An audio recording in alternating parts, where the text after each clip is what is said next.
Law of conservation of energy. आज हमने total Yes, ma'am. Mechanical energy लिखना है। लिखिए चले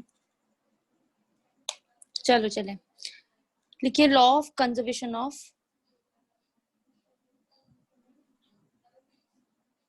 एनर्जी। क्या होता है वैसे law of conservation of energy आपके पास? ये लॉ स्टेट करता है energy can Neither be created nor be destroyed.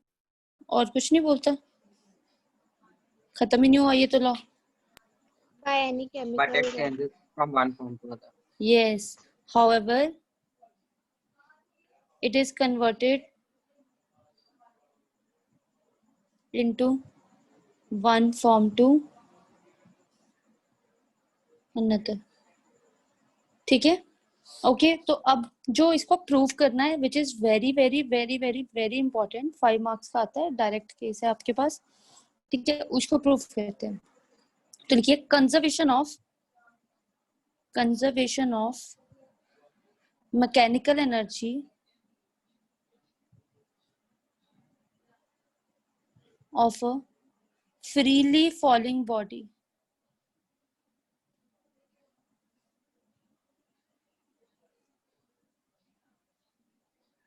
Mechanical energy of a freely falling body. ठीक है, अब पहले आप यहाँ पे डायग्राम बना लो। ठीक है, ये कुछ डिस्टेंस है आपके पास इस तरह से, ओके। ये आपके पास, ये आपके पास, ये आपके पास, ठीक है। ये है ए, ये है बी, ये है सी, ठीक है। हाइट h है आपके पास, ओके। तो इस तरह से ये 3 पोजीशंस आ गई हमारे पास। तो मैं ये लेट करूंगी ए से बी तक का जो डिस्टेंस है दिस इज x, तो ये कितना बन जाएगा? ये वाला X minus H. h minus x नहीं होना चाहिए आंचल Thakur ji? Yes, ma'am. h is greater ना, तो उसमें से वो कैलकुलेट होगा, ठीक है। तो चलो यहाँ पे जब भी हम फ्रीली फॉल की बात कर रहे हैं तो मतलब टॉप पे जाकर थोड़ी देर के लिए रुक रही है, मतलब u इज इक्वल टू 0, ठीक है। मतलब u क्या है हमारे पास, वहां पे 0 हो जाएगा, या v कर लेते हैं, v is equal to 0, v लिख लेते हैं, मतलब फाइनल वेलोसिटी वहां पे 0 हो गई हमारे पास, ठीक है। तो अब मैं 3 पॉइंट्स पे डिस्कस करूंगी। पहले कंसीडरेशन लिख लेते हैं। लिखिए consider a body of mass m at rest at point capital A, ठीक है, which is at height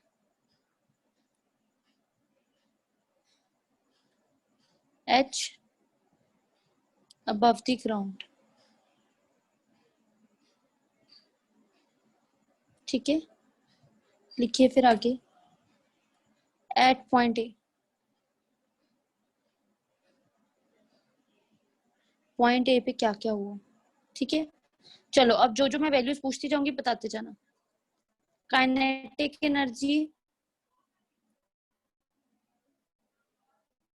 of body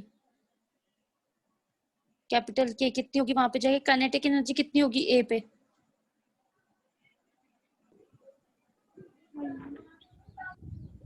Zero. हाँ जी, यस, ए पे kinetic energy 0, because v is 0, half m v square में v 0 हो गया तो सारा 0। Potential energy of body, ठीक है, u से डिनोट करते हैं पोटेंशियल एनर्जी को, वो कितनी होगी यहाँ पे? Maximum. मैक्सिमम कितनी होनी चाहिए? mgh, ठीक है। तो हर जगह पे हम लोग यही 3 स्टेटमेंट्स निकालेंगे, टोटल, काइनेटिक एंड पोटेंशियल, ठीक है। तो अब टोटल आ गया हमारे पास। टोटल एनर्जी कितनी होती है? It is kinetic energy plus potential energy, तो 0 plus mgh will be equal to mgh। तो टोटल एनर्जी एट ए कितनी हो गई हमारे पास? mgh। अब एट पॉइंट बी पे आते हैं, चलो बी पे बताना जरा मुझे काइनेटिक एनर्जी कितनी है। काइनेटिक की बजाय पहले पोटेंशियल बता दो, पोटेंशियल एनर्जी कितनी है? हाफ। हाफ। क्या सोच के आपने हाफ बोला? मैंने तो कहीं पे भी बीच में जिक्र नहीं किया कि यहाँ पे हाफ डिस्टेंस आया है। क्या मैंने यहाँ पे कहीं पे डिसाइड किया या बोला कि आपको कि हाफ आया? It could be 60-40। अगर टोटल 100 है तो ऊपर 40 हो सकता है, नीचे 60 हो सकता है। mgh माइनस है। ठीक है, तो इतना याद रखना, जब भी पोटेंशियल एनर्जी मेजर करते हैं तो वो हम नीचे से मेजर करते हैं। दैट इज mg, हाइट कितनी है? h minus x। B point पे निकाल रही हूँ ना, तो ग्राउंड से कितना होता है पोटेंशियल एनर्जी, हमेशा ग्राउंड से मेजर होती है। ठीक है, अब हम बोलेंगे let the body is at B, मतलब हमारे पास बी पे आ गई है, then we know v square minus u square is equal to 2as होता है। वी स्क्वायर माइनस बी पे कितना आएगा? 0 का square is equal to 2ax। A से वो बी पे आई, ए से वो बी पे आई, तो काइनेटिक एनर्जी ऊपर से नीचे, क्योंकि फ्री फॉल देख रहे हैं तो वो ऊपर से नीचे मेजर करनी है, पोटेंशियल एनर्जी नीचे से ऊपर मेजर करनी है। Got it? तो इसका मतलब ये हमारे पास कितना आ गया? मैम वी स्क्वायर आ जाएगा 2gx। हाँ, v1 लिख लो तो ज्यादा बेटर रहेगा। 2g(x) हमारे पास। ठीक है, तो ये आ गया। तो इसका मतलब काइनेटिक एनर्जी एट बी कितनी हो जाएगी हमारे पास? k is equal to half m v1 का square is equal to half m 2gx। Half से हाफ कैंसिल, तो mgx। तो टोटल एनर्जी कितनी आई? mgx plus mgh minus mgx। mgh mgh आ गई प्लस mgx। तो ये कैंसिल, तो टोटल एनर्जी कितनी आ गई? तो बी पे भी जो टोटल एनर्जी है वो कितनी रही हमारे पास? mgh। क्लियर? समझ आई सबको कि कैसे हमने कैलकुलेट किया? ठीक है, अब आते हैं जरा ग्राउंड पे। ग्राउंड पे v2 कितनी है हमारे पास यहाँ पे आके? 0। ग्राउंड पे जो वेलोसिटी है वो भी कितनी होगी हमारे पास? 0 ही आएगी।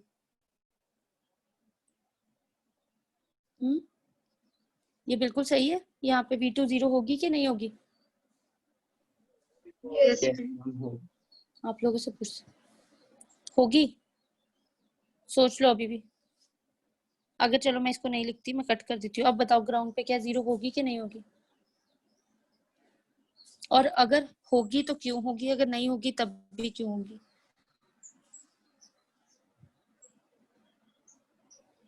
मैम नहीं होगी।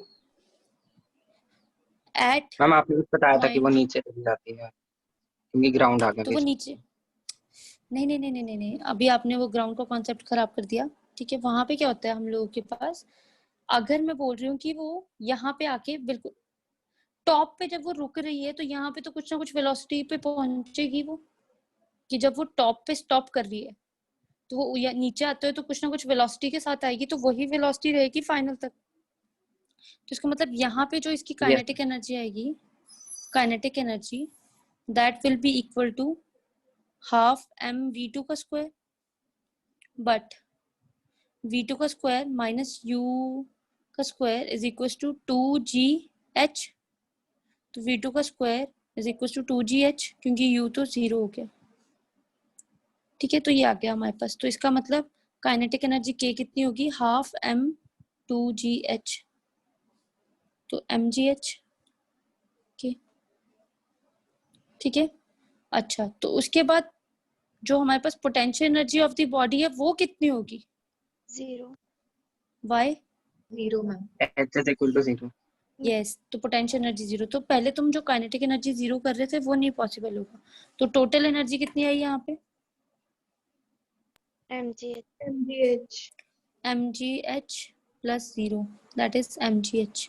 तो इसका मतलब मैं क्या बोलूंगी यहाँ पे कि total energy for a freely falling body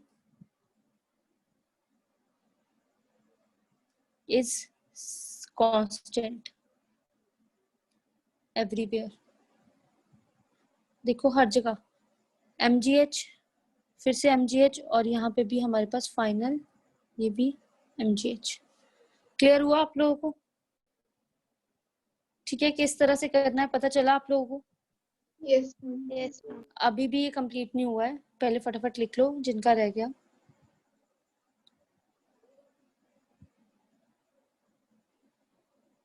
तो एक बात नोटिस करो जरा, जब भी हम पोटेंशियल एनर्जी मेजर करेंगे वो नीचे से मेजर करेंगे, मतलब ग्राउंड से मेजरेबल होगी वो, और जब भी हम काइनेटिक एनर्जी मेजर करेंगे वो टॉप से मेजर होगी हमेशा। ठीक है, दिमाग में रखना। टॉप क्या मतलब, जहां से स्टार्ट हुई है, इनिशिएट हुई है, वहां से मेजर करेंगे। चले आगे।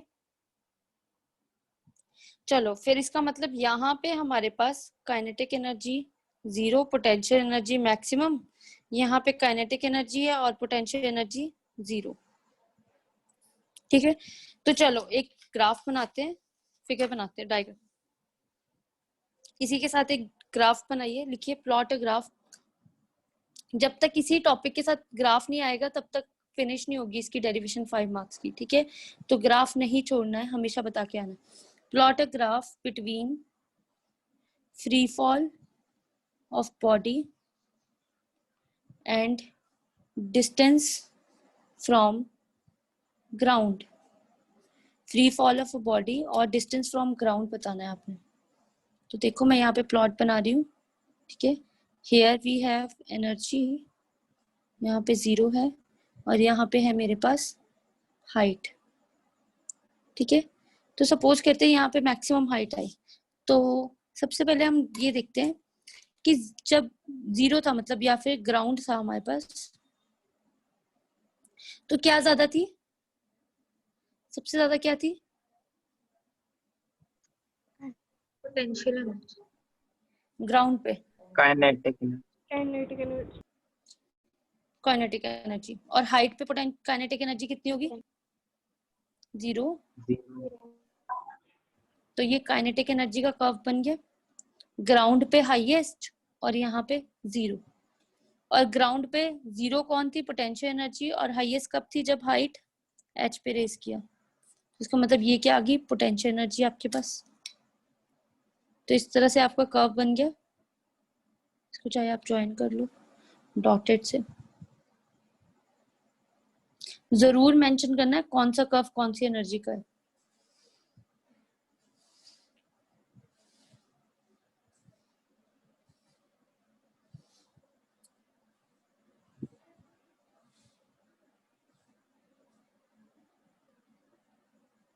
बना लिया? Yes ma'am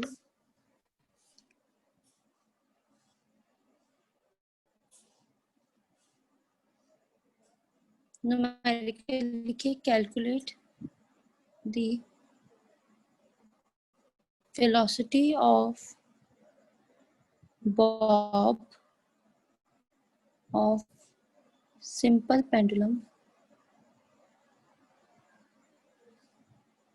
at mean position if it is able to reach at height 10 centimeter from ground.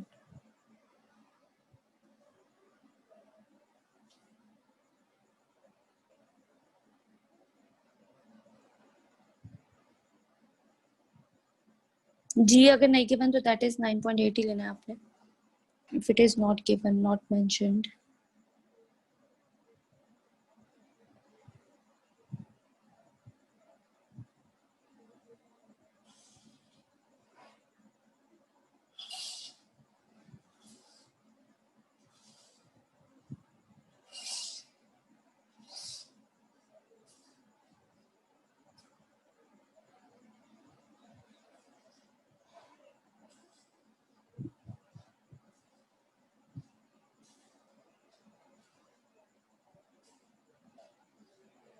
कैसे करोगे सॉल्व?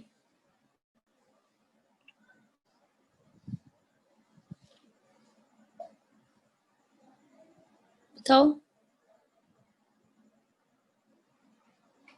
देखो हमने सिंपल पेंडुलम बनाया है एक, वैसा होता है हमारे पास, ये उसकी मीन पोजीशन होती है। तुमने बोला क्या जब वो ऐसे मूव करेगा तो अपनी एक्सट्रीम पोजीशन पे चला गया और यहाँ से उसने हाइट 10 सेंटीमीटर रेज हो गया, ठीक है। तो वेलोसिटी v के साथ कितना गया, तो इसका मतलब कंजर्वेशन ऑफ एनर्जी से kinetic energy will be equal to potential energy. अगर कुछ काइनेटिक एनर्जी से गया होगा तभी तो कुछ हाइट पे रेज किया। हाइट वाली हमेशा एनर्जी कौन सी होती है,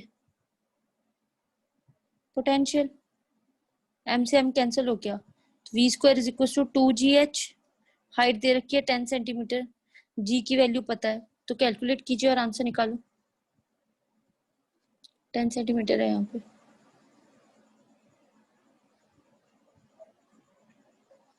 भाई जब उसने बोला कि वो 10 सेंटीमीटर रेज किया और कुछ वेलोसिटी कैलकुलेट करनी है, तो यही एक रिलेशन है जो हमारे पास आ रहा है।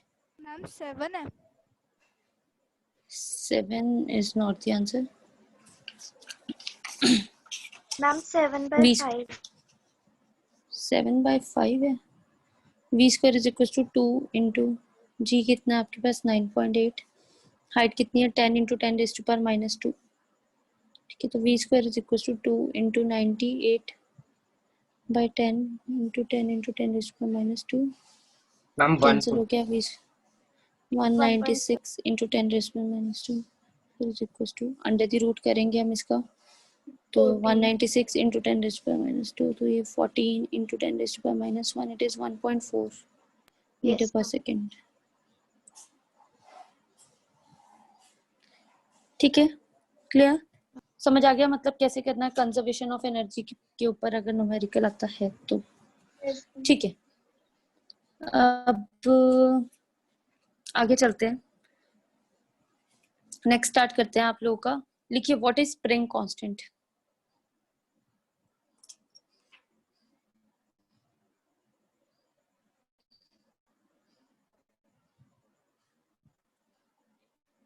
What is spring constant. Spring constant क्या है आपके पास, ठीक है। तो अब हम बोलेंगे कि कांस्टेंट है तो एक कुछ के कांस्टेंट नाम से इसको जानेंगे, पर ये सिर्फ स्प्रिंग्स के साथ आता है, इसीलिए हम इसका नाम स्प्रिंग कांस्टेंट दे देंगे। हुक साइंटिस्ट था जिसने ये लॉ दिया था, हुक्स लॉ बोलेंगे हम आगे जाके इसको। तो लिखिए व्हेन अ मेटालिक, आपके पास when a metallic spring is stretched or compressed by distance x। कोई स्प्रिंग लेना है या तो उसको कंप्रेस करना या उसको स्ट्रेच करना कुछ डिस्टेंस x से, ठीक है। तो अ रिस्टोरिंग फोर्स इज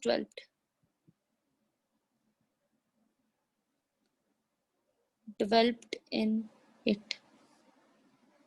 कहने का मतलब है एक स्प्रिंग लिया, आइदर मैंने उसको स्ट्रेच किया x डिस्टेंस से, ठीक है, या फिर कंप्रेस किया, तो कहने का मतलब है रिस्टोरिंग फोर्स आ जाती है। मतलब एक तरह की फोर्स प्रोड्यूस होती है। रिस्टोरिंग का फोर्स का मतलब होता है वो वाली फोर्स जो वापस से उसको ओरिजिनल पोजीशन पे लाने की कोशिश करे।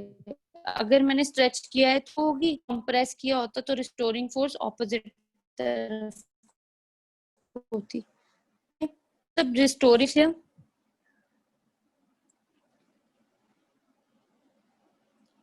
लिख लिया। Yes. लिखिए आगे, रिस्टोरिंग फोर्स करती क्या है। Restoring force tries to bring the spring back to its original state. जैसे सबसे अच्छी एग्जांपल ले लेते हैं आपकी, जैसे आप रबर बैंड सबने देखा है, तो अगर आप उसको स्ट्रेच डाउन करते हो, मतलब ऐसे बाहर की तरफ स्ट्रेच करते हो, तो आपके पास जैसे ही आप अपनी फोर्स हटाते हो, उसकी स्ट्रेचिंग रिमूव करते हो, तो वो दोबारा से ओरिजिनल पोजीशन पे आ जाती है, बिकॉज वो एक इलास्टिक बॉडी है और उसके अंदर ऑलरेडी एक रिस्टोरिंग फोर्स होती है जो उसको ओरिजिनल शेप पे लाने की कोशिश करती है। इनफैक्ट हम ये बोलते हैं कि दुनिया की कोई भी चीज ले लो, it has a restoring force inside it, ठीक है। ओके, तो हम यहाँ पे बोलते हैं कि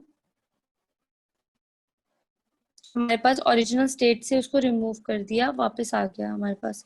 ठीक है, तो उसके बाद उन्होंने देखा कि जो भी रिस्टोरिंग फोर्स होती है, मतलब जितने ज्यादा आप स्ट्रेच करोगे उतनी ज्यादा रिस्टोरिंग फोर्स लगेगी। तो इसके लिए हमने बोला कि it is observe that the restoring force is directly proportional to force या नहीं स्ट्रेच प्रोड्यूस, जितना हम स्ट्रेच दे रहे हैं उसके डायरेक्टली प्रोपोर्शनल है। ठीक है, मतलब कि F is directly proportional to X। अगर मैं जितना स्ट्रेच दे रही हूँ उतनी रिस्टोरिंग फोर्स आ रही है, तो F is equal to restoring force हमेशा जिस तरफ को होती है उससे ऑपोजिट डायरेक्शन में आती है। तो फिलहाल यहाँ पे X ले आती हूँ, वेयर प्रोपोर्शनलिटी का साइन हटाते हैं तो क्या आता है हमारे पास, K कांस्टेंट आता है। तो where K is constant of proportionality और इज कॉल्ड स्प्रिंग कांस्टेंट, इसको बोलते हैं हम स्प्रिंग कांस्टेंट। ठीक है, ओके। और इसको क्या बोल देंगे, फोर्स पर यूनिट स्ट्रेच और कंप्रेस, डिपेंड करता है कि आपने क्या बोला। ठीक है, और इसका दूसरा नाम फोर्स कांस्टेंट भी बोल सकते हैं, स्प्रिंग कांस्टेंट की जगह पे। ठीक है, ये सब इसके नाम है। तो इन वेक्टर फॉर्म में अगर लिखूं तो ये कैसे आएगी, F directly proportional to opposite direction में, तो ये डिस्प्लेसमेंट इधर को प्रोड्यूस और ये इधर को प्रोड्यूस। ये देखो, ये इधर को स्ट्रेच कर रही हूँ मैं, आई एम स्ट्रेचिंग इट इस तरफ को। ठीक है, तो x डिस्टेंस इधर को खींचा, तो रिस्टोरिंग फोर्स वापस से ओरिजिनल पोजीशन में लेके आने के लिए ये इससे ऑपोजिट डायरेक्शन में होगी। ठीक है, तो negative sign indicates opposite in direction. ठीक है, क्लियर है। और इस लॉ को बोलते क्या है, हुक्स लॉ। कभी भी कोई भी ऐसे पूछ सकते हैं, तो इसको हुक्स लॉ बोलते हैं हम। ठीक है, we call it Hooke's law.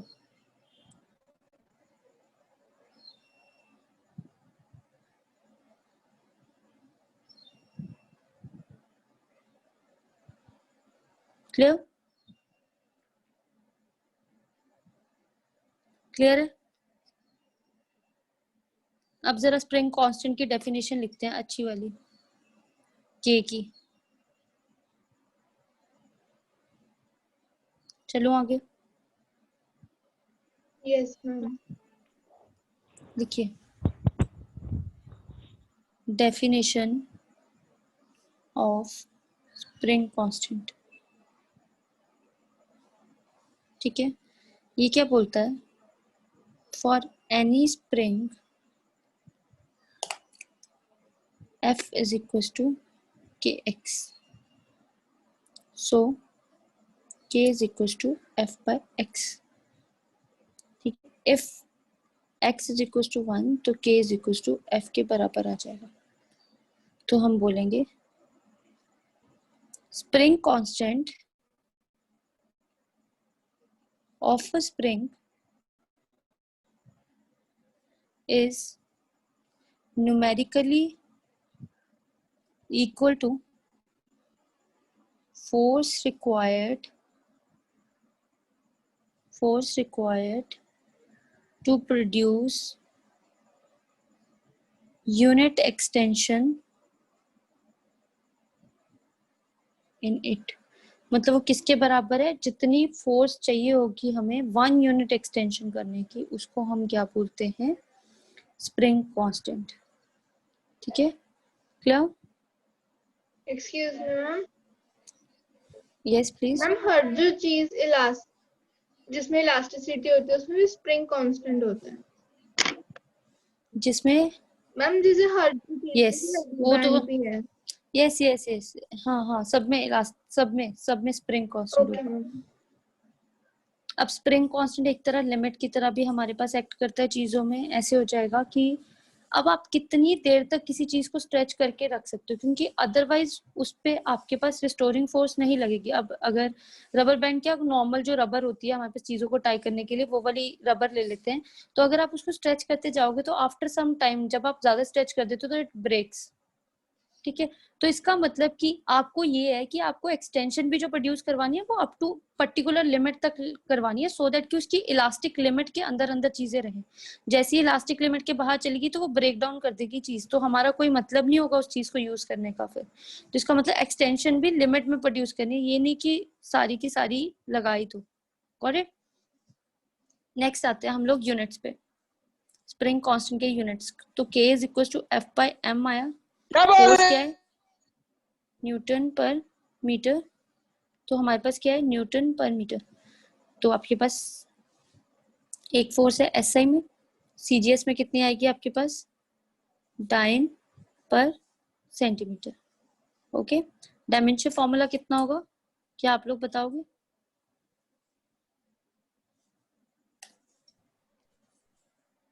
M1 L2 T minus 2 M1 L2 M M1 L ये मीटर है, metre. M1 L0 T minus 2। ठीक है, शुक्र।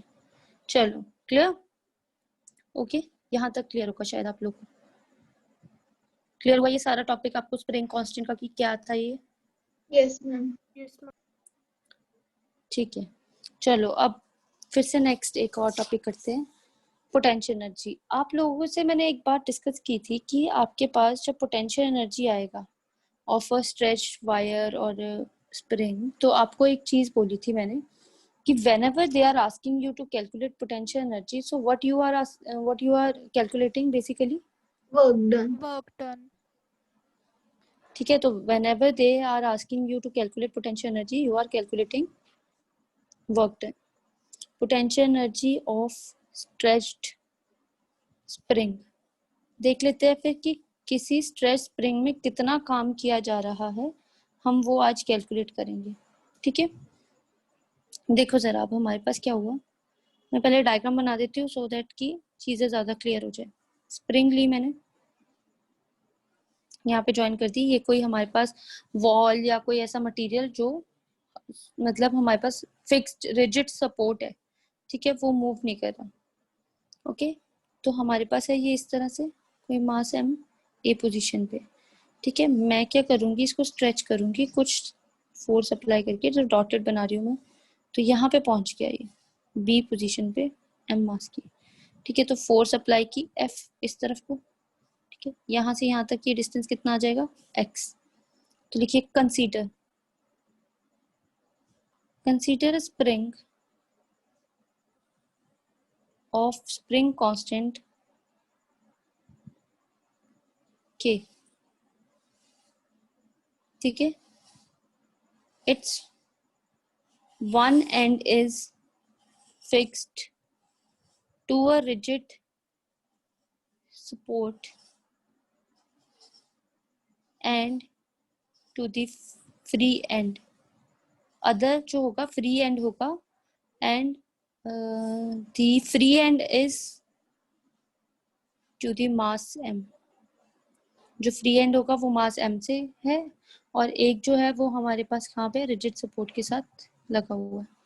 ठीक है, हम बोलते हैं let A is its normal position, मतलब जब हम लेके आए थे उसको तो ये उसकी जनरल पोजीशन है। ठीक है, अब हम बोलेंगे कि विदाउट एनी एक्सटेंशन के कारण उसकी ये नॉर्मल पोजीशन है। ठीक है आपके पास, तो हम बोलते हैं let the mass is pulled towards right. हम बोल रहे हैं कि जब भी कोई मास है वो राइट की तरफ पुल हो रहा है, इस तरफ को खींच रही हूँ, इस तरफ को एक्सटेंड कर रही हूँ। ठीक है, right from A to B by distance x। तो मैंने क्या बोला कि मैंने उसको स्ट्रेच किया किधर A से B की तरफ, और डिस्टेंस x से उसने मूव किया। यहाँ तक क्लियर है? Distance x। क्लियर है सबको यहाँ तक? किसी को कोई Yes. प्रॉब्लम? No ma'am. ठीक है, तो अब बोलते हैं कि रिस्टोरिंग फोर्स आ जाएगी, क्योंकि मैंने तो यही पढ़ा है कि जैसे ही हम किसी चीज को स्ट्रेच करते हैं तो रिस्टोरिंग फोर्स इज 12। और रिस्टोरिंग फोर्स कितनी होगी? एनीवन? रिस्टोरिंग फोर्स आ गई इस तरफ को, बताओ कितनी होगी restoring force? Minus very nice, minus k x. ठीक है, तो वो लिखेंगे हम टुवर्ड्स लेफ्ट। अभी तो किया था स्प्रिंग कांस्टेंट पे, टुवर्ड्स लेफ्ट। ठीक है, तो अब हम बोलते हैं कि सबसे पहले छोटा सा डिस्टेंस उसने चला। ठीक है, तो हम बोलते हैं let dx is the small distance. एकदम से नहीं बोलते, थोड़ा थोड़ा करके चले थे। ठीक है, तो कहते हैं कि जो भी हमारे पास स्मॉल डिस्टेंस dx है, अब मैं चाहती हूँ कि जो हमारे पास है ना, स्ट्रेच किया मैंने वायर को, तो उसमें रिस्टोरिंग फोर्स डेवलप हो गया, वो इतनी हो गई। पर मैं चाहती हूँ कि मुझे सच में उसको एक्सटेंड करना है और उसकी रिस्टोरिंग फोर्स से हटके एक्सटेंड करना है, तभी तो मुझे काम करना पड़ेगा, क्योंकि फोर्स एक उसकी पीछे की तरफ लग रही है, पर मुझे उसको फिर भी खींचना है। तो मुझे क्या करना पड़ेगा कि पहले मैंने उसकी करवा के देख ली, तो रिस्टोरिंग फोर्स आ गई कुछ। ठीक है, फिर मैं चाहती हूँ कि रिस्टोरिंग फोर्स की प्रेजेंस में ही उसका कुछ काम हो, कि कितनी पोटेंशियल एनर्जी उसके अंदर स्टोर हो, वो देखनी है मुझे। ठीक है, वायर को उसको एक्सटेंड करने के लिए मुझे देखना पड़ेगा। तो मैं बोलूंगी कि जितनी भी अप्लाइड फोर्स है, कम से कम तो कितनी होगी? अप्लाइड फोर्स किसके बराबर होगी? Minus of restoring force. मतलब कि अगर मुझे उसको दोबारा से खींचना है, अब उसमें रिस्टोरिंग फोर्स पैदा हो चुकी है, अब मुझे अगर उसको खींचना है तो मुझे कम से कम इतनी अप्लाई तो करनी पड़ेगी कि वो रिस्टोरिंग फोर्स के बराबर तो आए। ठीक है, तो small amount of work done in moving distance dx, small amount of work done in moving distance dx will be dw is equals to f dx, f dot dx। ठीक है, यहाँ पे आया f dot dx, dw is equals to f की सिर्फ magnitude लिख रही हूँ, दैट इज kx, क्योंकि force is equal to minus of restoring force. Restoring force क्या है? ऑलरेडी माइनस है, माइनस माइनस कितना हो गया? प्लस कर लो आप। ठीक है, तो आपके पास kx इंटू dx, दोनों सेम डायरेक्शन में, तो cos 0 डिग्री। इस तरफ कोई छोटा सा डिस्टेंस मूव करवाऊंगी dx, इस तरफ कोई फोर्स है, तो दोनों सेम डायरेक्शन में है, cos 0। dw is equal to, मेरे पास कितना आ गया? kx dx आ गया। Total work done. कहाँ से कहाँ तक लेके जाना टोटल वर्क डन? मुझे लेके जाना है 0 से फाइनल एक्सपोजिशन तक इसने कितनी टोटल डिस्प्लेसमेंट करी होगी दोबारा से लेके जाने में, दैट विल बी dw। तो 0 से x मेरे पास कितना आ गया? उसके बाद kx dx। ठीक है, तो k कांस्टेंट है, बाहर निकाल दो, 0 से x dx, तो कर दो सॉल्व। फिर कितना आया? एक्स कितना आया? Square square by 2 2 ma'am x square by 2। 0 से x है ना, upper limit minus lower limit करना है, तो कितना आ गया? w is equal to half k x square, minus तो वो 0 ही है। तो ये जो वर्क डन है, this work done is stored in the form of, potential है मैम। बिल्कुल सही, in the form of potential energy. तो u is equal to half k x square. तो ये पोटेंशियल एनर्जी किसकी होगी? हमारे पास स्प्रिंग की, एक्सटेंडेड स्प्रिंग।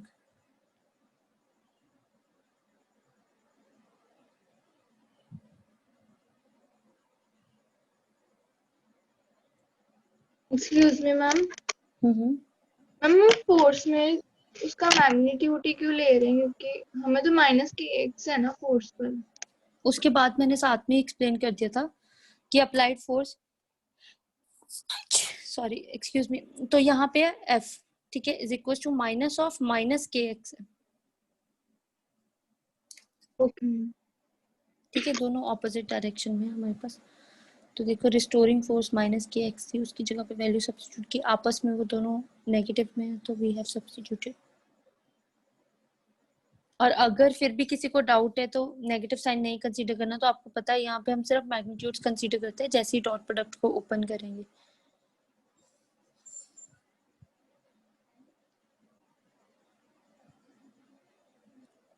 चलें आगे। और अब इसका भी ग्राफ है, कोई मुझे बताएगा इसका ग्राफ कैसा होगा? ग्राफ की नेचर कैसी होगी? एनीवन? पैराबोलिक। पैराबोलिक होएगी। ये यस, कहाँ पे पैराबोलिक होगी?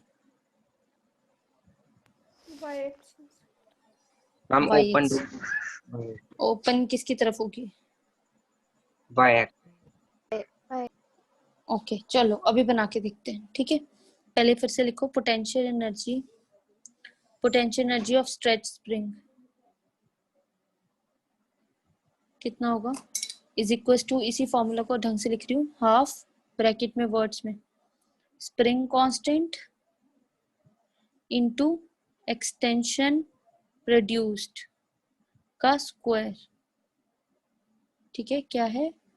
Half spring constant into extension produce का स्क्वायर। तो ग्राफ बनाते हैं हम लोग। इस तरह से हमारे पास एक्सटेंशन होगी इस तरफ को, और इस तरफ को एनर्जी है यू, पोटेंशियल एनर्जी मतलब यू है हमारे पास इस तरफ को। तो हाफ के एक्स स्क्वायर है, मतलब कि जिसकी डिग्री कम उसकी तरफ को माउथ ओपन, तो जिसकी डिग्री कम उसकी तरफ को माउथ ओपन कर देते हैं। ये लो आपका पोटेंशियल एनर्जी का ग्राफ आ गया फॉर अ स्प्रिंग।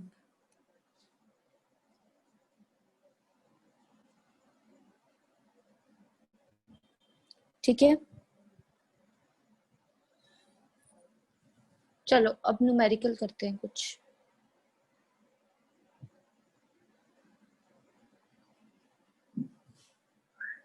यहाँ तक क्लियर है? तो इसी टॉपिक के साथ साथ हमारा ये पूरा वर्क बार एनर्जी फिनिश हो जाएगा। अब बस कोलिजन्स रह जाएगा हमारे पास। ठीक है, गॉट इट? तो ये यूनिट फिनिश है हमारे पास। और टेस्ट आई गेस आप लोग प्रिपेयर कर रहे होंगे बहुत अच्छे से। Are you preparing? Ma'am errors हाँ जी, errors. Yes ma'am. Errors system of units में ही तो काउंट होता है, उसी के साथ ही कर लो। करना है तुम लोगों को या बहुत ज्यादा हो जाएगा? रहने देते हैं errors, yes it ma'am. Will be too much for you. Ma'am मुझे एक चीज पूछनी थी। मैम पूछो। वो जो असाइनमेंट आपने दी थी मैम, उसमें कई चीजें जैसे आगे चैप्टर्स में आएंगी, जैसे डायमेंशनल फॉर्मूला वगैरह। मैम उसका क्या करना है, तो वो कैसे करना है? कौन सी असाइनमेंट दी है? मैम वो असाइनमेंट में ना पता नहीं रेजिस्टेंस वाला भी बीच में मैम था। कैपेसिटेंस फॉर्मूले कंफ्यूज कर रहे थे। ओके, जो आपके पास ऐसी असाइनमेंट्स है ना जिनमें मतलब जो भी आपके पास असाइनमेंट आई है, ठीक है, वो असाइनमेंट का मेरी बात ध्यान से सुनना। आप लोग सिर्फ उतना करना जितना आप लोगों को करवा रखा है। ठीक है, अब ये भी नहीं जैसे अब कैपेसिटर्स और रेजिस्टेंसेस का कोई लॉजिक नहीं है तो डोंट डू दैट। ठीक है, बट जैसे अगर कोई ऐसी आ जाता है आपके पास कि ये स्ट्रेच स्प्रिंग पोटेंशियल एनर्जी पे कांस्टेंट आ गया, तो अब आप ऐसे टॉपिक को छोड़ोगे तो फिर गलत है। जैसे स्प्रिंग कांस्टेंट आज हमने कर लिया, तो इसके रिलेटेड भी अगर कुछ हुआ तो उसको तो करना है आप लोगों को। यस। ठीक है, उसको तो आप करोगे। हाँ जी, मैम कौन कौन से डायमेंशन फॉर्मूलाज याद करने हैं? मेरे को मार्क नहीं किए हुए। ये किसने पूछा? मैम मैंने, तन्वी ने। तन्वी ने। आप लोगों को क्लास में लिखवाया था मैंने 23 to 25 फॉर्मूला शायद आपको मैंने ही लिखवा दिए थे। यस ठीक है, मैम। याद हो गया आपका। और वर्क पर एनर्जी तक आते आते हमने फोर्स और बहुत सारे और कर लिए हैं। ठीक है, मतलब जितने भी टॉपिक में लिखवा रही हूँ उन सबकी जितने भी नोट्स होंगे उन सबकी डेफिनेशंस के नीचे फॉर्मूलाज लिखे हुए हैं, तो वो तो सभी कर लो ना आप। ठीक है, और कौन कौन से का तो अभी तक तो देखो, जब जहां तक आपको सिलेबस करवाया है वहां तक के डायमेंशन फॉर्मूलाज तो आप सब करिए। ठीक है, अगर कोई जैसे आ जाता है आपके पास, टेंशन आपने कर ली है, ठीक है, अगर वैसे कोई आ जाता है कोई ऐसा जैसे सरफेस टेंशन के ऊपर आ गया, तो सरफेस टेंशन हमने की नहीं है, बट मैंने आपको वैसे लिखवा दी हुई है कि what is surface tension. Got it? तो आपको सरफेस टेंशन का भी लिखवाया हुआ है, फोर्स पर यूनिट लेंथ को सरफेस टेंशन बोलते हैं। तो जितने लिखवाए हैं वो तो 20 to 25 कीजिए, पर जैसे जैसे चैप्टर्स आगे चलते जा रहे हैं तो उन सबका तो आपको करना ही पड़ेगा। तो ऐसे कोई पर्टिकुलर नहीं है कि आप ये वाले करो और ये वाले मत करो, ये वाले छोड़ दो। आप सिर्फ कॉन्सेप्ट पे ध्यान दो कि कैसे आप लोग कैलकुलेट करते हो। अगर उन चीजों का फॉर्मूला आपको याद है तो आपको डायमेंशन फॉर्मूला याद रहेगा। There is no need to cram things. Ma'am वो ल्यूमिनेस फ्लक्स क्या होती है मैम? असाइनमेंट में क्वेश्चन था। कौन सी flux? Ma'am luminous flux. Luminous flux, अच्छा number, it is number of जो आपकी फील्ड लाइंस जा रही हैं। मतलब जैसे अब कोई भी लाइट आती है ना आपके पास, तो वो in the form of rays आती है, in the form of rays आती है। तो जब वो एंटर करेगी किसी एरिया के अंदर, किसी भी मटेरियल के अंदर, तो हम उसको ल्यूमिनस फ्लक्स बोलते हैं। ठीक है, तो अब जो ऐसी टर्म्स है ये सारी 12th की टर्म्स है, तो फिर इसको रहने देना आप। एक दो जो टर्म्स ऐसी आ रही है, जैसे अभी यहाँ पे रेजिस्टेंस एंड कैपेसिटर्स भी किसी ने बोला है, तो that is also from 12th। तो मिक्स करके वो असाइनमेंट में एक आधा लेवल अप किया होता है, क्योंकि एंट्रेंस से रिलेटेड होती है ना ये। ओके, तो कोई बात नहीं, दोनों ईयर्स का क्लब करके ही हम टोटल करेंगे लास्ट में। तो पर आप जितना भी असाइनमेंट में आपसे होता है, आप उतना प्लीज सॉल्व करके भेजो। ठीक है, is it clear? Ma'am assignment कहाँ पे भेजी है? मुझे नहीं पता, ये तो सारा इंस्टीट्यूट पे आप पता कीजिए। मैम ऐप पे भेजिए वो A1 वाले। हाँ जी, जो A1 ऐप पे आपको मिल जाएगी। प्लीज ऐप को अब टाइम टू टाइम चेक करते रहना, क्योंकि अब आपके टेस्ट भी होंगे तो आपने वहीं पे ही अपलोड करना है सारा कुछ। आपके रिजल्ट भी नोट्स वहाँ वगैरह पे मिल जाएंगे वहां पर? Notes I guess they haven't updated. ठीक है, मैं बोल दूंगी उनको अपडेट करने के लिए। अदरवाइज आप भी ड्रॉप कर देना एक मैसेज की अगर हो सके तो प्लीज नोट्स अपडेट कर दो ओके इफ दे हैव।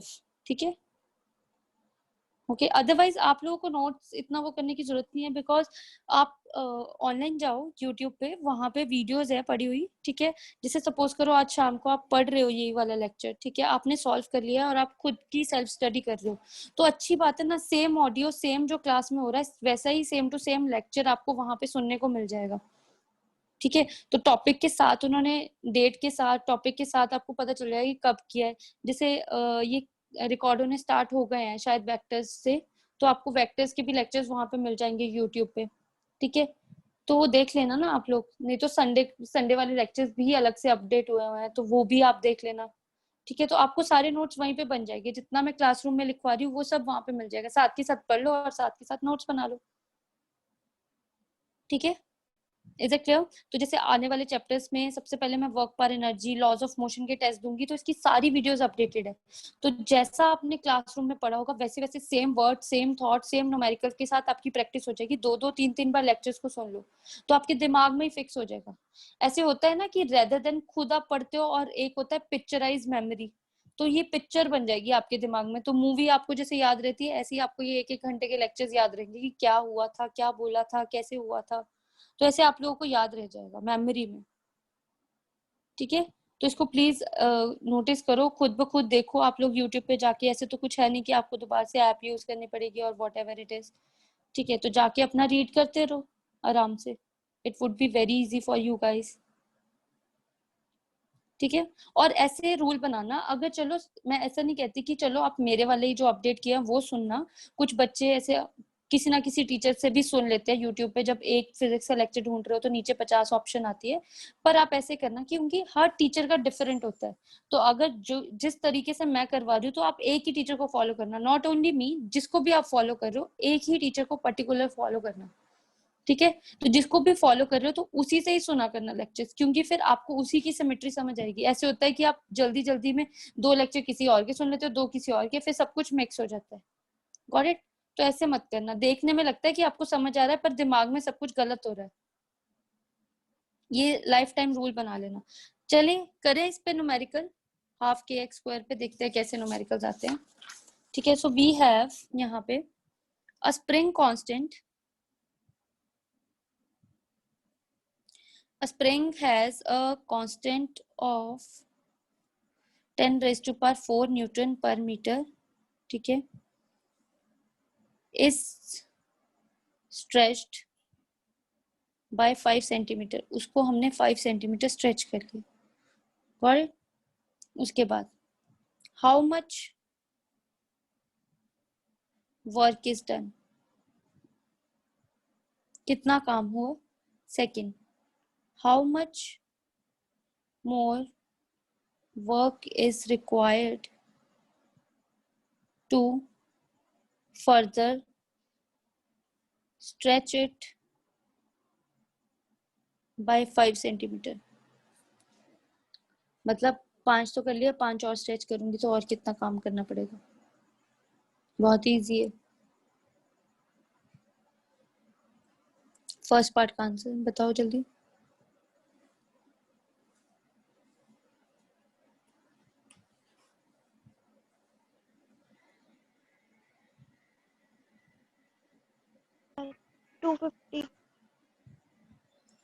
है 250 है।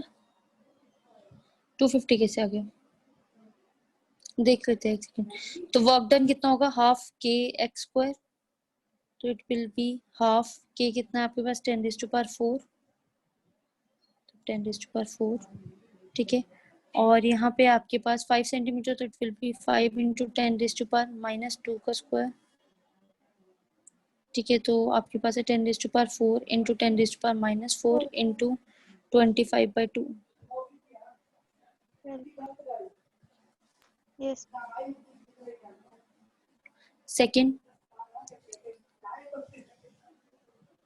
हाँ जी 250 वाला क्या चक्कर हुआ, 250 का क्या था, किसी ने यहाँ पे किया था तो पता लग गया आपको।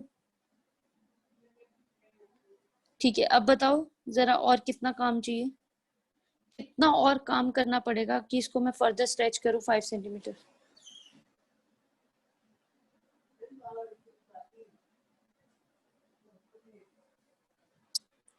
हाँ जी, कितना और काम करना पड़ेगा।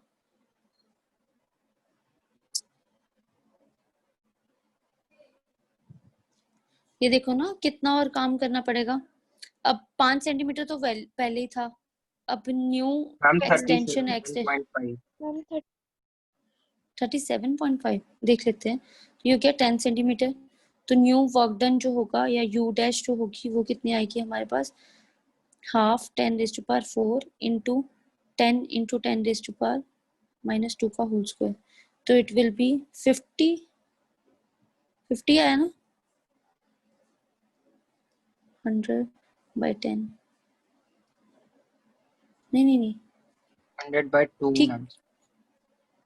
100/2 है ना, 50 आया, हाँ ठीक है 100/2, तो दिस इज 50, तो 50 सेंटीमीटर आ गया।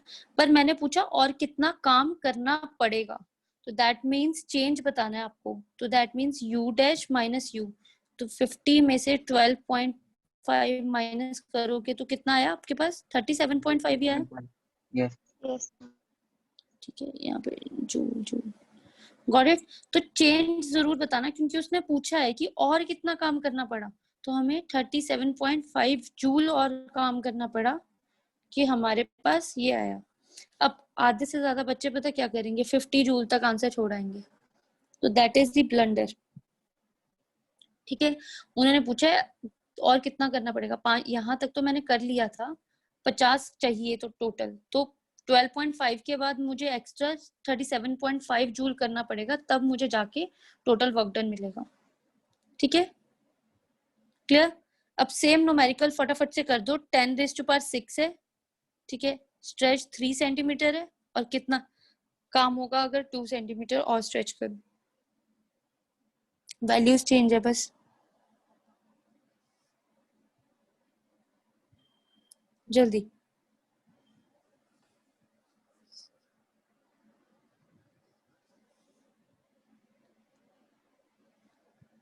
अनुभव, आज आपने बहुत टाइम के बाद क्लास लगाई है, क्या बात, कहाँ थे आप। मैम एडमिशन में प्रॉब्लम हो गई थी।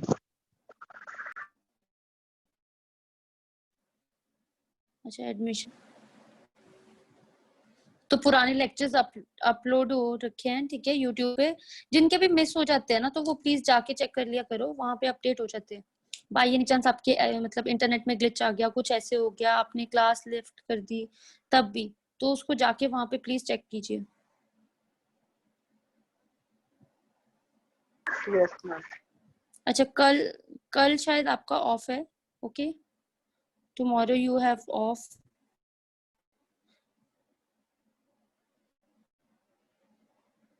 ठीक है, कल I guess there will not be classes any, मतलब गाइस आई गेस हम लोग की तो नहीं है कल। ठीक है, फिजिक्स की तो नहीं है मेरे पास, बट जो भी आपकी दूसरे लेक्चर्स की होती है।